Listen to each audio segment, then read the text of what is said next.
பல வருஷங்களுக்கு முன்னாடி ஒரு வீட்டில் இரவு நேரத்தில் அப்பா அம்மா சண்டை போட்டுட்டு இருந்தாங்க. அப்போ அவங்களோட மகள் அவங்க சண்டையை பார்த்து பயந்து கத்தனா.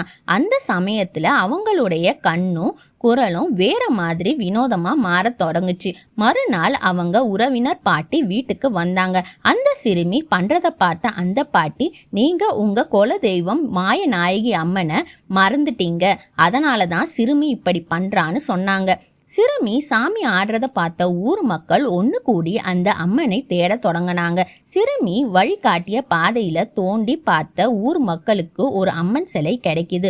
பிறகு மக்கள் சேர்ந்து அம்மன் சிலையை சுத்தம் செஞ்சு வழிபட தொடங்கினாங்க. பிறகு அந்த சிறுமியின் குடும்பம் மறக்காம எல்லா வருஷமும் வழிபட தொடங்குச்சு.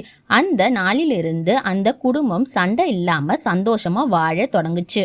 இந்த கதை உங்களுக்கு பிடிச்சிருந்தா லைக் பண்ணுங்க, ஷேர் பண்ணுங்க, மறக்காம சப்ஸ்கிரைப் பண்ணுங்க.